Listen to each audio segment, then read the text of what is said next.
Hello again, everyone. Welcome to another episode of Game Pass Grab Bag, your weekly podcast reviewing games from the Game Pass collection, bringing you three unique perspectives from varying skill range. I am the stack boss of this operation, Andrew. With me, the one who puts the punk in cyberpunk, Keith. Hello. And our indent, Liz. Hey guys. And this week, we played the new Xbox exclusive, The Ascent, brought to you by a brand new studio, Neon Giant. It's close. Sorry, first time reading game info. It's okay. This is your first time speaking? Yeah. So The Ascent Y'all are salty. So The Ascent is a top-down twin-stick shooter. You can play it solo or co-op. And they say RPG, but the RPG, I think, is a very loose term for this game. But going around, Liz, I want to hear from you. Was this a game or a pass? It's a pass. It's a pass. Man, I feel like I've been really struggling with some of the game picks lately. We'll get more into it, but I got so much to say on the negative front. The graphics are great, though. I'll say that. So, Liz, I'm not far behind you. I don't know if I can go so far as to give this game a pass, because I really don't have anything negative to say about it. But it's not something that I would be rushing to get my friends to download and play. Like, I would find a lot of other games over this. But that said, it's not bad. It's not pass-worthy. It's just a very, very unexcited game. But I think the reason why it gets, I feel more negative towards it is this is not a game that should be played on an older Xbox. Yeah. And so if you're kind of about a game, for me, that brought it to the pass. Like, I feel like I would have been in the middle, but then you add those load times, and it's just not just one, it's many, and that's what really put it down for me. So I'm kind of with you, Liz. I give it a game, but I have a Series X. But I do kind of see where you're coming from, Liz. If I had an older generation console, I think I would have gave this a pass. Because I don't think there's too many load times, but they are very long. You essentially have three major maps in The Ascent, and anytime you are going to one of these areas, you switch between these areas quite a bit, the load time on an old console, I'm pretty sure it's close to 2 minutes. It's very long, especially too if you're booting up your game. And right now, this game is pretty new. It's also being developed. It's developed by a pretty small studio. Neon Giant, I think they have less than 20 employees. They're a pretty small studio. So the game's slightly buggy and it crashes. Slightly? That's generous. And if I did not have a Series X console, if it crashes, I can see where it can be this is not fun because the load time would take too long just to get back into the game. But long story short, I have a Series X and I do think it was a lot of fun. There's a lot of great things The Ascent does so well. But there was one thing that just made me so sad. I'll get into it. So, the story of The Ascent is you play as a no-name nobody. You come to this planet called Velis, and essentially, in order to get to this planet, which this is not a great planet, it's pretty run down and a ton of crime, and it's really grungy and gross. But in order to get to this planet, you basically sign your soul over to a corporation. You become what's known as an indent, which at the beginning of the game they say is essentially a slave in name alone. You basically do whatever the corporation tells you. You know, hey, go clean up a toilet. Cool. Or, hey, go cause mass genocide. You gotta do it. You're their slave.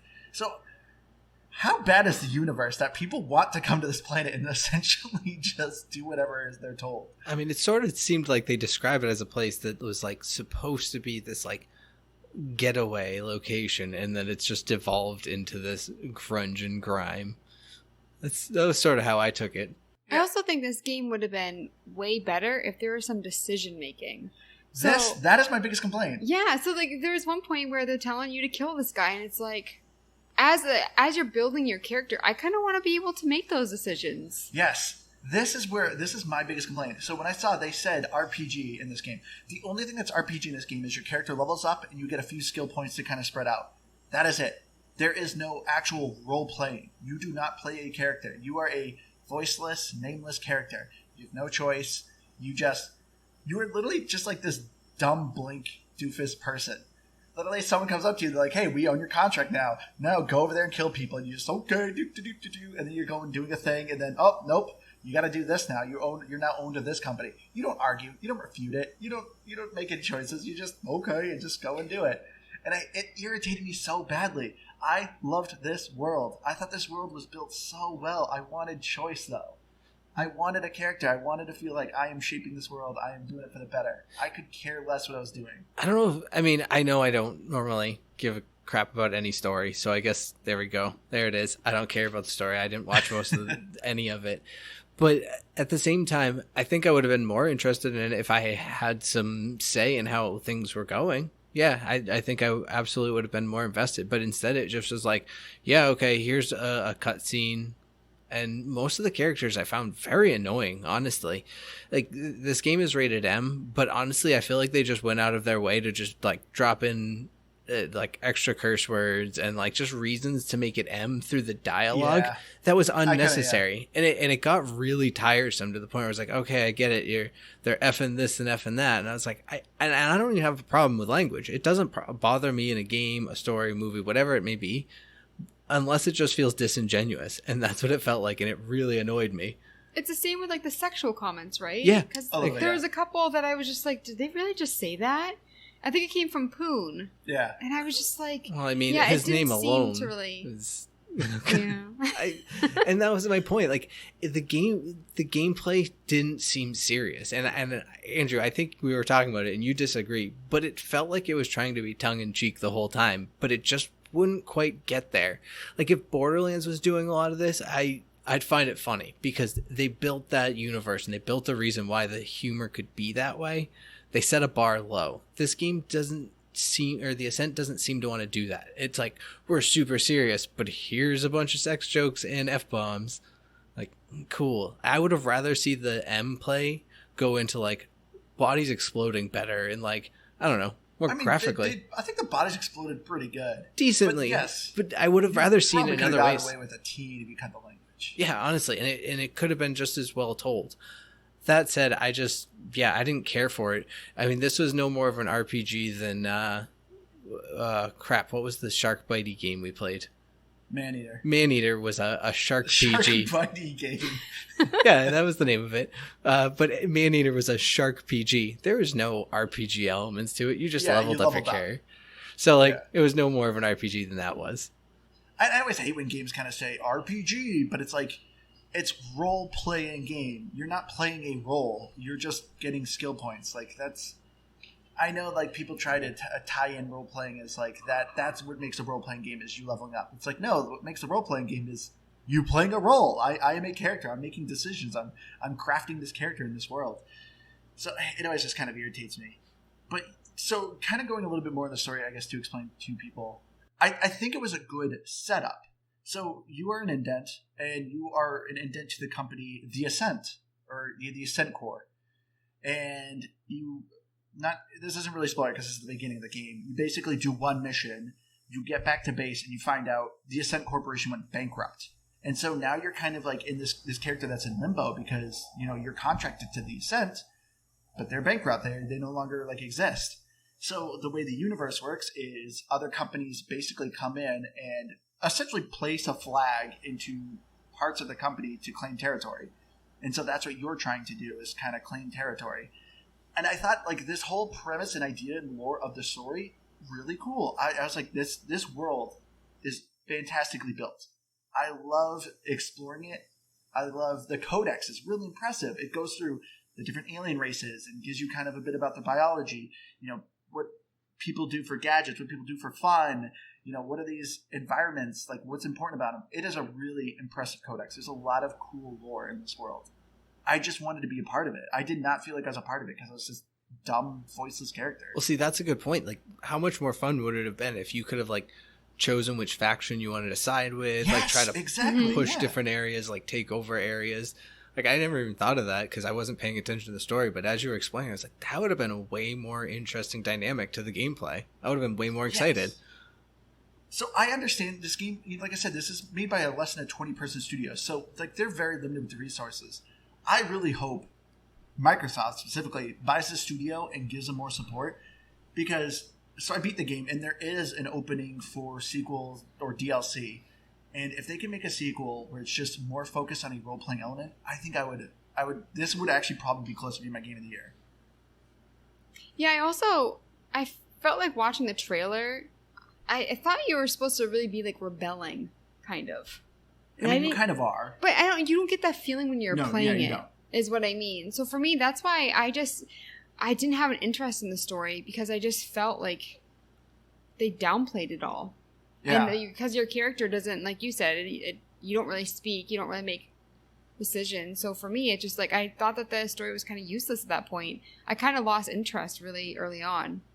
Yeah. There's moments of the story where I was kind of enjoying it. I was kind of enjoying some of the characters. The ending just kind of happens and rolls credits. It's not bad. It's just, okay. The weird thing I thought about the ending, though... Do we need a spoiler alert here? No, kind of, I guess. But, I mean, there's really not too much with the story. But, Keith, you played Borderlands 1. Yeah. With a Borderlands story, I bet you can think of what was the worst thing about the story in Borderlands 1. And for whatever reason, this game took the exact page from that game and put it in their game. And I was just like, this is a weird choice. I feel like I'm missing something because I've never played Borderlands. I don't quite remember the ending of Borderlands 1. It's been many years. I'll have to go look at it. But of course, so the big thing, though, obviously, with this is the gameplay. Now it's about transition. For me, like, I didn't really care. I felt like it felt very repetitive. And one of the biggest issues that I had with this game is that when you're looking at it, and by the way, I did only play co-op. I only played with Andrew. I didn't play single player. I really hated the way that the camera was. It felt like you were supposed to be able to turn it, but if you were walking towards, like, for instance, the weapons area, you couldn't read weapons until you were right there, and the map is just hot garbage. It is probably my least favorite map ever, and maybe it's just because I just feel a little salty about the gameplay. But the entire time, I didn't understand the camera angles at all. Because you're kind of like looking down, and the enemies are small, which you have that codex, but I don't care about the enemies because you can barely see them because it's like zoomed out. And then you're running towards enemies, but you can't see them. You can't turn the camera, you can't look at them. And so, for me, I like the gameplay as much as I like the story. See, I know you said, Andrew, that you didn't feel that way. I did not. I disagree. I think the gameplay was just fine. I thought that I enjoyed it. I thought it was a lot of fun. I think you went from just fine to a lot of fun. Like, those are two very different things. Well, I mean, like, it was fine for me, as in, like, I didn't find any issues with it like you are. I enjoyed the turning camera angles. So, this game, it's a twin-stick shooter, and people who play twin-stick shooters, like, the games are flat. You know, you look at Diablo, you look at Enter the Gungeon. There's a huge list of twin-stick shooters out there. There's no elevation. It's always just a flat world. You're just walking left and right. Very simple. This is a twin-stick shooter that has so much depth. You know, there's stairs. There's multiple levels. There's so much elevation in this game. And it didn't feel like a flat world like most twin-stick shooters do. And as you're walking, normally in non-combat areas, the camera shifts so you can see the world. There's a couple times that actually the camera does go down in its combat area, and it kind of turns into like a 2D shooter, which is cool. I thought the camera angles were really awesome. I liked it when it panned out, because this is a very beautiful game. Like, I'm not arguing with that at all. But for me, I just felt like I wanted more. Like, I wanted to be able to see more. And so for me, I just felt like I think it made the game feel repetitive too, because you just see the little enemies coming at you, and then you shoot. I kind of wish it wasn't a twin stick shooter. See, I'm in a weird spot because I love twin stick shooters. I do, and I don't think that they did anything so heinous in this game, in the gameplay, that like it was an injustice to it. Because I was going to make that point, Andrew, and I think that's one of the things that threw me off, and where I kind of agree with Liz is because this game isn't your traditional like just straight top down flat world twin stick shooter. It felt confusing at times. And I will say, when you get into the city areas and you have like 3 and 4 levels, the map is hot garbage. I mean, the map overall isn't overly difficult to navigate so much, but the map doesn't help you at all. You basically can just throw it out, and just having to. And there needs to be a mini map is what one of my complaints is. Like, there is a mini map, but it's hot garbage. Well, so I mean, my thing anyways is really I just ended up just following my up arrow So you can hit up, like some games do, you can hit up on the D-pad and it says, hey, just go this way. And honestly, I just followed that wherever it told me to go. And but sometimes it wouldn't update. So when I was playing co-op with Andrew, sometimes that wouldn't update, and sometimes the arrow in the corner wouldn't update as well. So I would have no idea where I was supposed to go. Both would fail. Well, I think what was happening there, because I think it was what was happening with me sometimes, is that there was like dialogue happening in the story, and then you were just ignoring it because it was not interesting, and it like wouldn't. No, update. it was right after we fought. Like the game couldn't keep up. Maybe like there was no dialogue. That's what would happen to me. And same with like there were a couple times Andrew and I were playing where I had to reload the game and go through the wait times again, and I was just like, Andrew, why don't you play something else? Because I don't feel like waiting for that. So for me, like, whenever that happened, I would get a little nervous because I was like, is this going to be one of those bugs where I have to start over? Because the travel in this game, it takes a long time to get from A to B. They have, like, the taxi or whatever, but that still takes time. And so for me, all these little buggy things, every time they happen, I was just like, oh, great, here we go. I mean, fortunately, I didn't crash too much. Andrew crashed the last night when we were playing, and basically it wouldn't let him rejoin, so something broke on my end too, I guess, but I could still keep playing. But that was where I called it a night anyways. But overall, I didn't have a lot of crashes. I just, the load times did suck. I really was not a fan of having to wait like 2 to 3 minutes and just sitting there, and for a twin stick shooter, and I think that's one of my issues. Now, yeah, is it better than if I can have an almost instant load time on a Series X? Definitely. But I still just never found myself excited enough about the gameplay that even with a quick load time, I would be like, oh, I gotta go boot up the Ascent now. Yeah. And also, another thing I want to bring up, I want Keith's opinion on this because Andrew disagreed with me. Sometimes I didn't know what was loot and what wasn't. I felt like the boxes and stuff didn't really stand out. The chests did, like because they would glow. But Andrew would just run into things and he would get stuff, and I was like, "That was just gray. How did you know that there was stuff in there? Did you really get that?" No, because they were gray boxes, and they were the only gray boxes that looked like that. So I felt like they just blended in. No. So this is probably me, but for me, like I don't usually have trouble finding loot. And Andrew would walk by something and be like, oh, I didn't realize I was there. No, not as a whole. I thought everything was pretty well visible. I didn't always know what it was I was picking up because sometimes I would think it was health and it was like a gun because it would just highlight a red square. And you'd pick something up, and I just picked up anything I could. But that was another one of my complaints is I thought as a whole the loot system was pretty weak. Like, I'm going to go off of other twin stick shooters and the types of games with, the loot systems they have. And I felt none of that. There's maybe 20-ish guns total in the game. Maybe about, yeah, give or take. And so I liked the progression system with it. So if you upgrade one of those guns, every time you pick up another instance of that gun, it's always going to be that same level. So you never really worried about, like, if you sold something, like, oh, I had the best version of that, now I'm screwed. You could always get it back. So I did like that aspect of it, but it also still kind of made the game kind of like, I don't know. It's just very linear. I actually complained to Andrew about the armor loot because... Or, like, even when you go to buy, I felt like there was nothing that was way better that I was excited about. So, like, you have different points. Like, it's good against electrical, physical, whatever. I never thought that what I was getting was actually substantially better because it would just be good in a different area.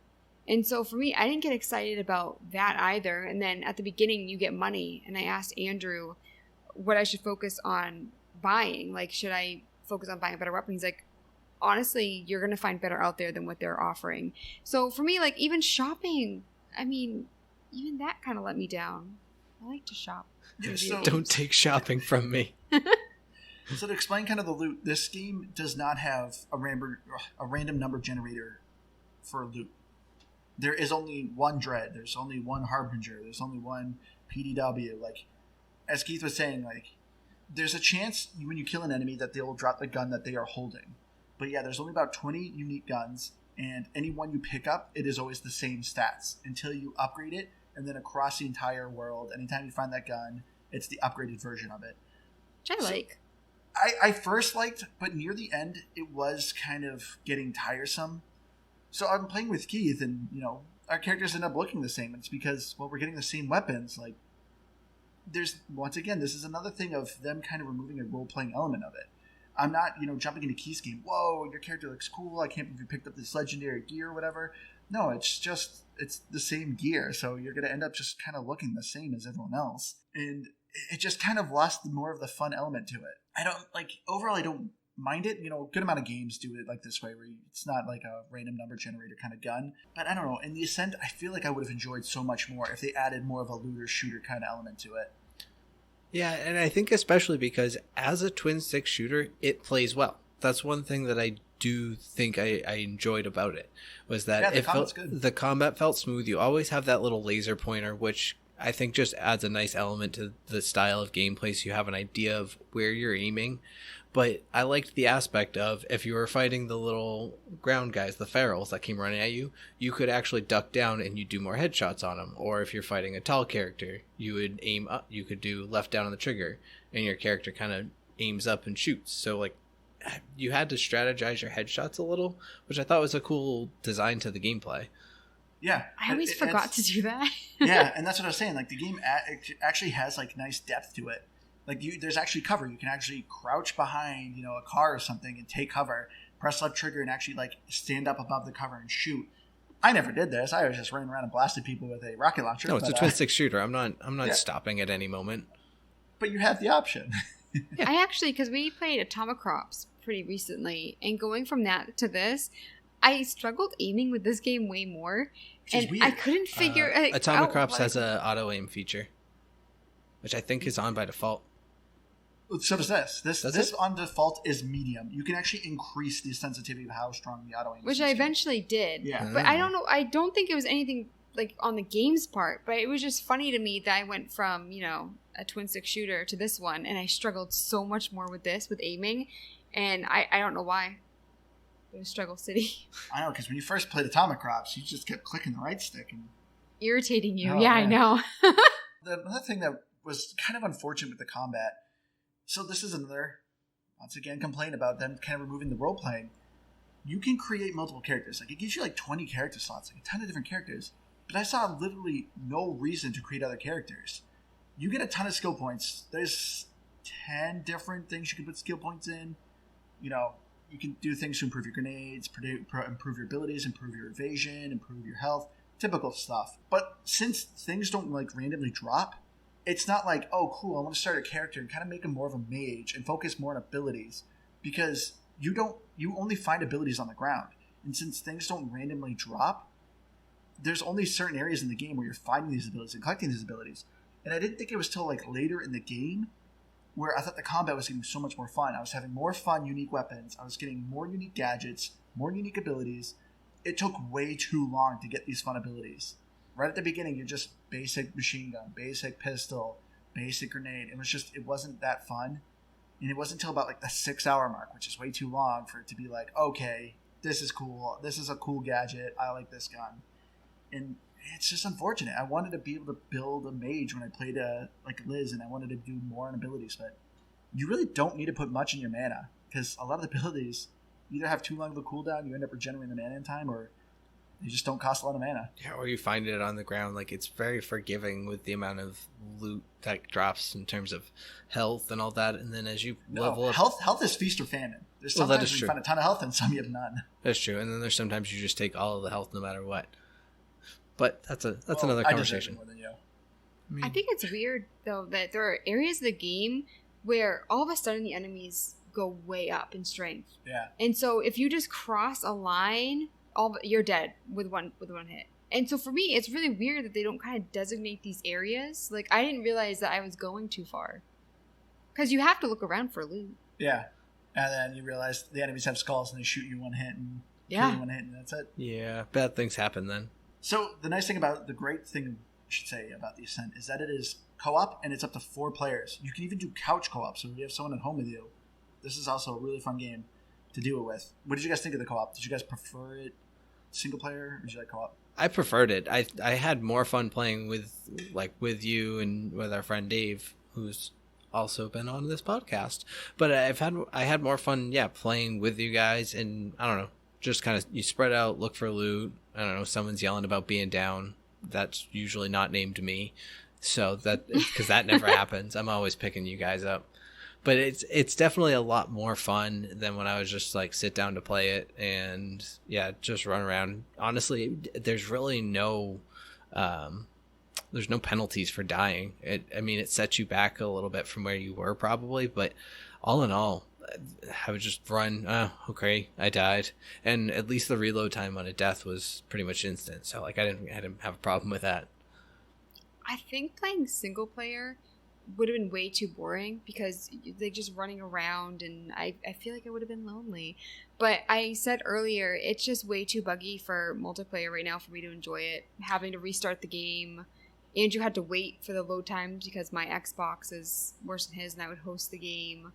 And so for me, like there was one time that Andrew, you were like in the floor or something. Yeah. I actually fell through the map.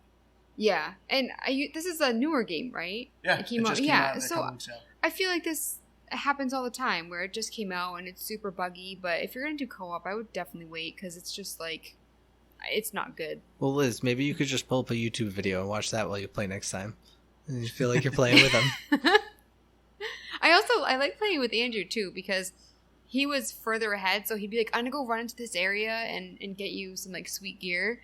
So I really liked playing because of that too. And also I felt like there is a tutorial, but I don't like reading it when it pops up. I just liked it when Andrew explained it to me. Yeah, the tutorial is pretty basic. It's just some text boxes. There's a good amount of this game you just kind of got to learn on your own. There's reminders that pop up, which is nice, but yeah, especially but you can turn it off in the option. Yeah, when it comes to like upgrading things, what should be upgraded, I just let you take the lead with that and let me know. So yeah, I did like co-op, but I would wait a couple months. So I would say the co-op is a lot of fun, but a lot of the bugs I've been seeing and hearing about only happen in co-op. The game is so much more stable if you are playing single player. As far as like crashes, I was getting a lot of like audio issues when I would play with Liz. There was a good amount of times where my gun just kept firing. I'm not pushing any triggers, and it's just firing, and then like it would even be out of bullets and still trying to fire.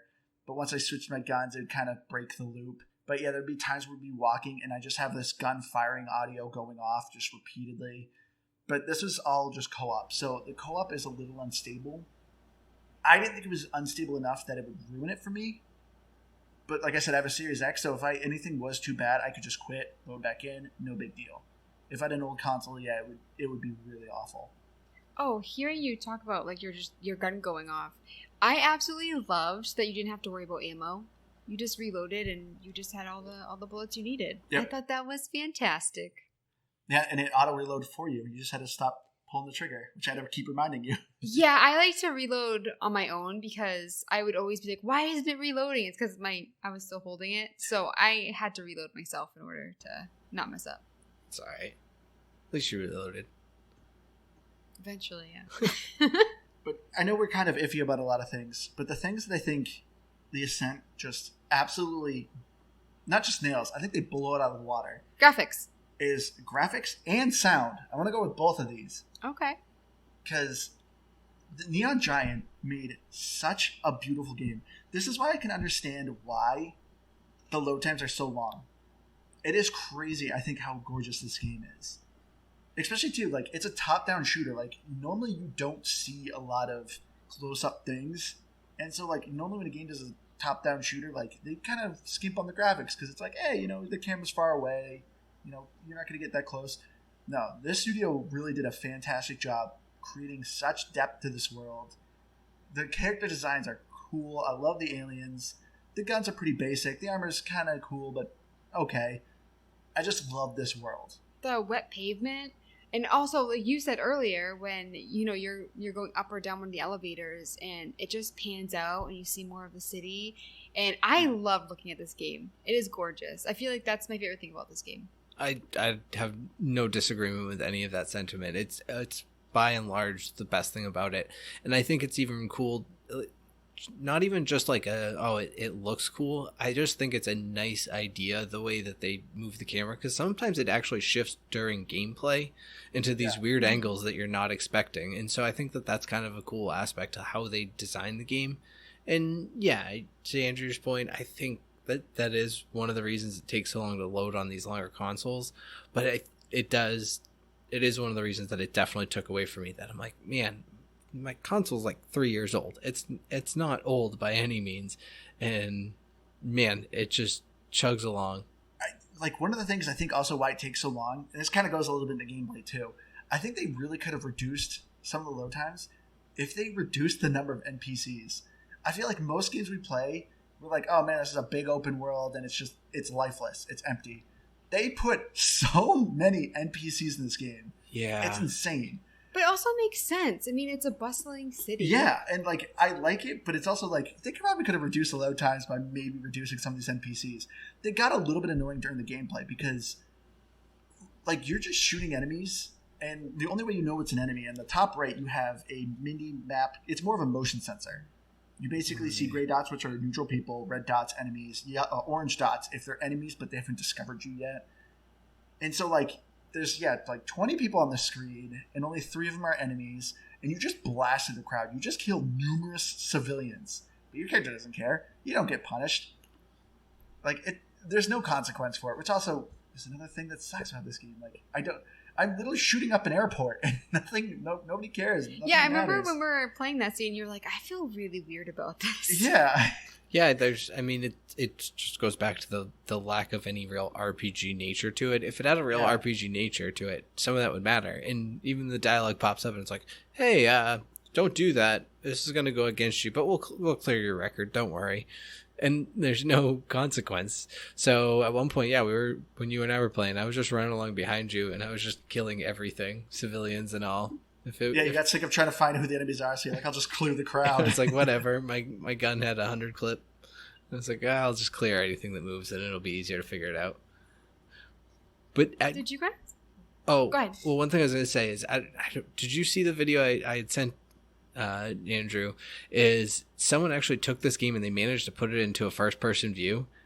And it actually still looks beautiful. And that's what it looks really good. The game looks so good, but one thing that I will complain about is that, especially given the fact that there's like hundreds of them on the screen, everything looks very samey. There's like 4 or 5 different races, and they all are the same, essentially, when they're walking around. They're bipedal humanoid type creatures. Yeah, so the fact that they all realistically look the same, I think that's all the more reason you could have done with less of them on the screen. And I think why it bothered, I don't want to say took away from it, but I just wish they at least looked a little different. There's a couple. Like, you have, like, obviously the huge brute type looking guys. Like elephant have, like, guys. Ears, yeah. But have, like, bunny ears. you have these little imp looking guys. But yeah, you have a couple that are human size, and they kind of look like humans, but they're aliens when you look close. So, yeah, I mean, I thought they were cool, but yes, there wasn't anything super striking about them. You know, you're not looking at, like, Mass Effect, where you have, like, every alien's really unique and very striking. It does blend in a little bit, but I felt like they all really fit the world, though. Yeah, I just think that's why you didn't need hundreds of them on screen. That's all. Well, they even had them in the elevator with you. Yeah. Which I actually thought was kind of cute. But I mean, loading time sucked. That was my favorite thing to do, is just run around and just dive into people in the elevators. That's what I did. Yeah. You could be the typical jerk in public transportation, like bumping into people, blasting music without headphones. Yeah, absolutely. Yeah, don't be that guy. Yeah. But yeah, I do think it's funny that this game has an elevator load time, which is funny because that's what Mass Effect 1 was always made fun of, is the load time elevators. Now this game took that and put it in the air game here.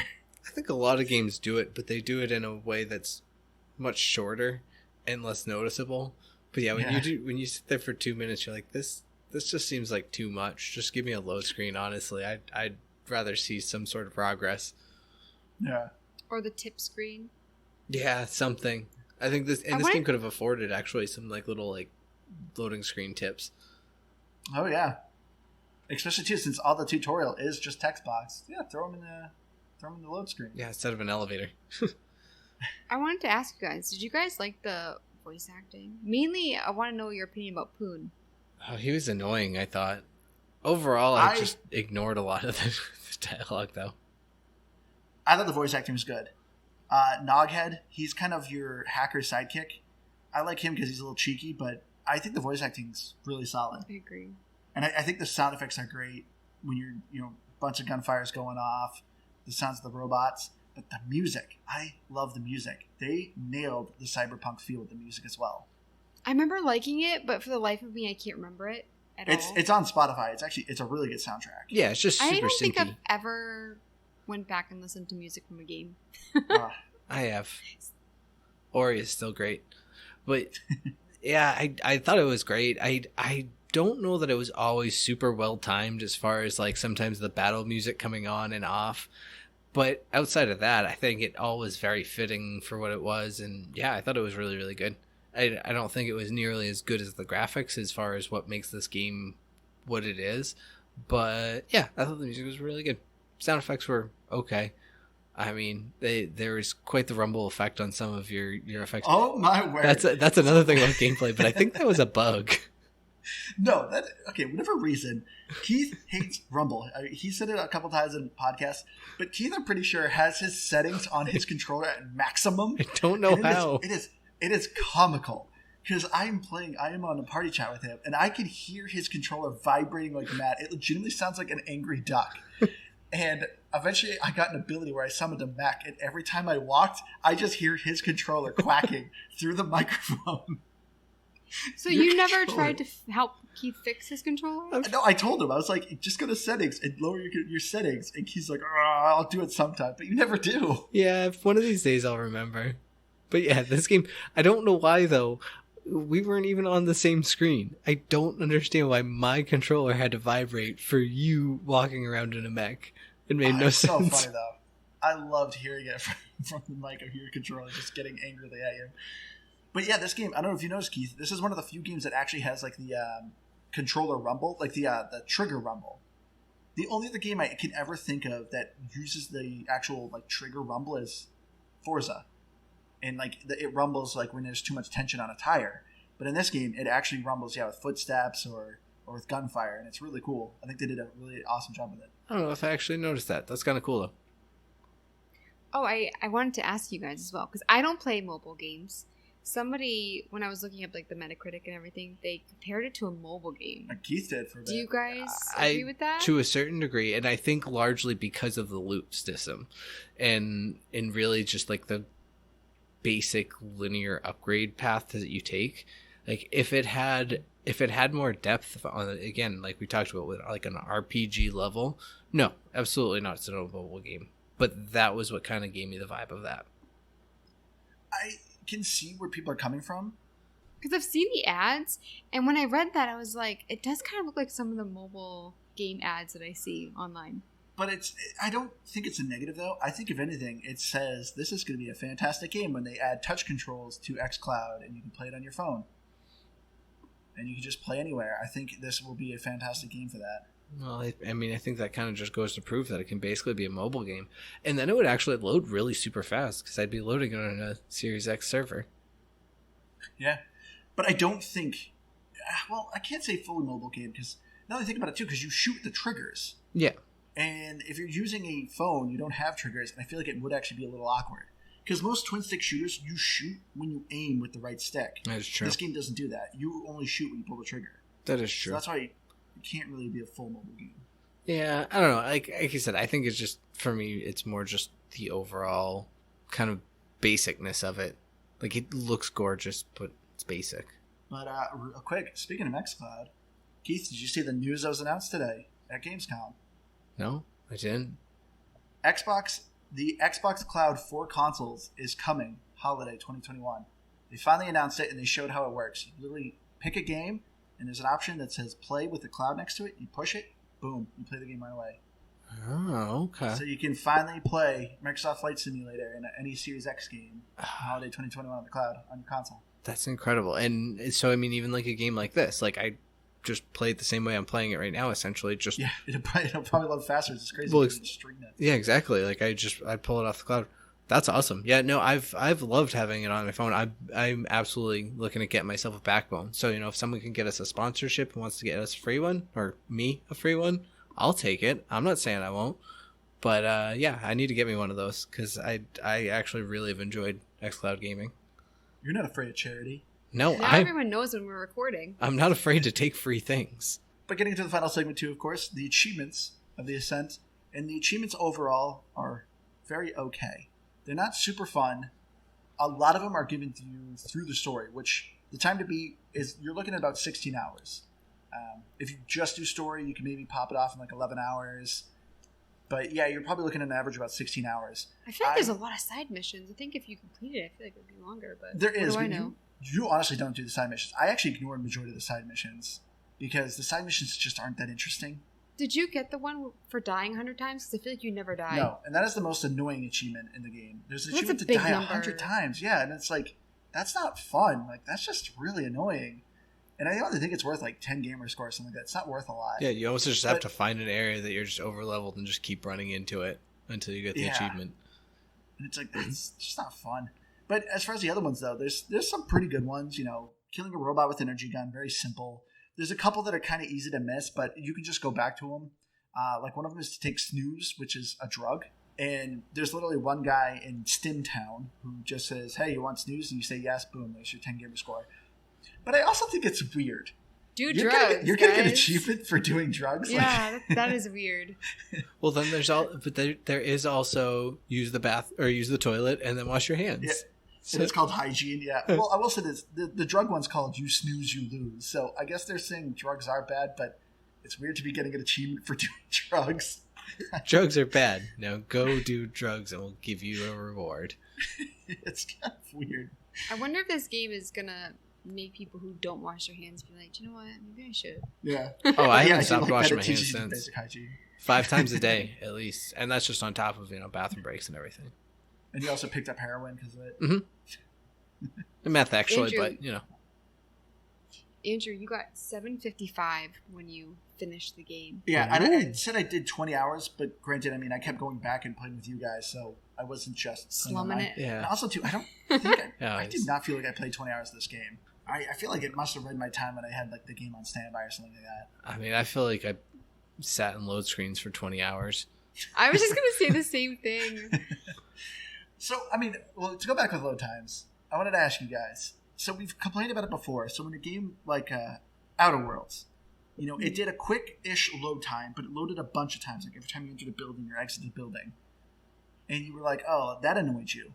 And I remember I asked you then, I think during that episode, would you prefer less but very long load times or many short load times? I think I do like the long ones. For me, I don't think I would have minded as much if I enjoyed the story and gameplay. But for me, if I don't really like anything except for the graphics and then I have a load screen, then it feels like an eternity. Yeah. Then it feels like this is work and not fun. So I would definitely rather have the long ones if I like the game. If I don't like the game, give me the short ones. So again, if we're talking about short load times, I think it really varies based on how quickly they're happening. Like in Outer Worlds, there was times where you would walk into a building for 30 seconds and you would walk out and you'd still have like a 30-second load time, which wasn't a long time, but it just didn't feel worth it to travel between them. So in a lot of ways, I do agree, yes, I'd prefer the longer load time, but outside of the graphics, and I think this is sort of what Liz was saying, is that outside of the graphics, it didn't feel like it needed to take that long to load. It's a very simple game. The gameplay wasn't exciting enough or innovative enough to make me feel like, man, this was worth it to load into. It was just good to look at. I will say, the unfortunate thing about this game, too, as I said, there's 4 levels, and it's essentially like a basement, a medium floor, an upper floor, then the top. And there's a good amount of times, I don't know why they designed it this way. You're literally on the top floor, and they're like, hey, go to the basement. That's 3 different load screens you gotta go to. And that's not a good design. But here's a little pro tip, because it took me a while to figure this out. If you are, whatever floor you're on, if you press left on the D-pad, you can pay 1,000 credits, which isn't much, because there's not much you spend money on in this game. But you can get a taxi and fast travel. And it took me forever to realize that there was an actual fast travel. I thought I unlocked it eventually, but then I just was like, oh, you just press left on the D-pad and you can call a taxi. It's like, oh. Because it was annoying. I was getting so annoyed where I'm like, there's so much backtrack in this game. But once I figured out I could do the taxi, it was so much more enjoyable. And the load time isn't terrible on the older Xbox. No, that was actually pretty quick. It's really just when you're traveling between floors that That's when you get the brutal times or the load-in time. So, getting into our final thoughts, I'll go first. Don't worry, Liz. You can go last. So, for me, I loved the Ascent. It had its issues. It's a little buggy, but it's not unplayable. There's some of the bugs, it would sometimes crash on me. Sometimes I'd get to an objective and the objective wouldn't load and I'd have to restart the game. But it wasn't anything too terrible. If you have an older console, you may want to wait to upgrade, or if you're okay with long load times, it's okay. It's just very long. I think it's a very fun co-op shooter, though. There's not a lot out there, and the fact that you can play with 4 of your friends, just have a good time, just blast enemies, it's a lot of fun. The story, I think, it was good, but just kind of a miss. But the world is so good. If you're a sucker for cyberpunk type of games like me or movies, you're going to enjoy this world. You're going to enjoy the codex, the lore, just like it is. This game is just eye candy. So it has a lot to offer. I just, for the most part, cannot wait for a sequel. I want them to focus so much more on the actual role-playing element of this game. And I would, this, like I said, would probably be my game of the year. For me, though, in its state, I'm just giving it a solid 80. So I didn't love the Ascent. I'm going to start there. I didn't hate it, though. I really didn't. I could not get myself excited about it anytime I played it. I will agree that the best feature about this game, outside of the visuals and everything that comes along with that, the best thing about this game is co-op. It's playing it with friends, because it is actually kind of fun in that regards. But at the end of the day, I just think the gameplay fell so flat and boring that just nothing about it excited me. And until we kind of got it here recording, I didn't really think much about the actual lack of RPG. But I agree with Andrew. Like, if you can implement a better style to the I don't know, just how you build your character and all that, it would be a so much more fun game to play. And I would take the load times, because they were long, but I would pull up my phone and I would play a quick mobile game for 2 minutes and then it would be fine. Like, it wasn't anything that like really drew me out of the game as much as I just didn't think the gameplay was worth the load time. So I think it sucks, because it's such a good game and from like a visual standpoint, but I think like it's 77. Yeah, not too far off from me. No, because I can't. I don't know. It's not. I can't dog on it. It's beautiful. Dangs. Okay. Oh, so man. I Like, thought I was being generous with a 65. Because for me it is very beautiful, and there is substance to it. I didn't care for a lot of it. I mean, the story, the gameplay, I just thought was so repetitive, and I feel like at this point you're just being a dead horse. But yeah, 65. And looking at Metacritic, for Xbox One, TBD and 8.6, and then for the Series X, it's 68 and 8.1. One of the critics even gave it a 30, which is unheard of. Yikes. I think a lot of people were saying the same stuff that we were.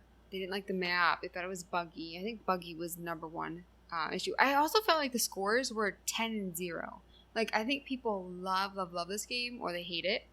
I mean, that's why Metacritic, I feel like, goes a lot of ways. It's 10s and 0s. It's a really and lately, I've been seeing a lot in like the 6-7 range for the games that we've been playing, and so it was actually kind of shocking to me. And one person said style over substance. I think everybody across the board agrees that the graphics are amazing, and I think that's why people were so excited about this game, like watching the trailer. But yeah, I'd say it's very mixed. All right, I think that is just about wraps it up for us. Thank you all so much for joining us this week.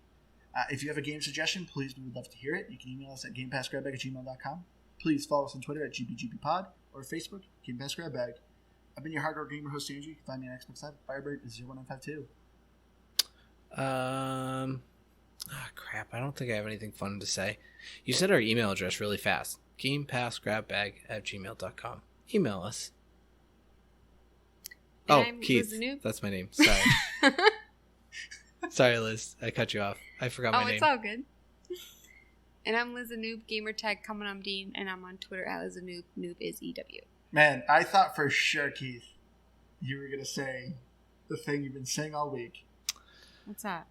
I'm waiting. I'm having a photo commissioned, and And I think when I have that ready, I'll be ready to unveil my new title.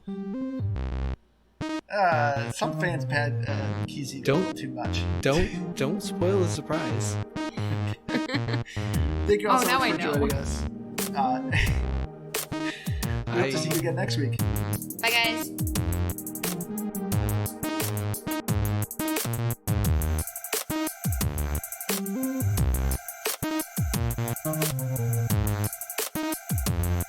Thank you.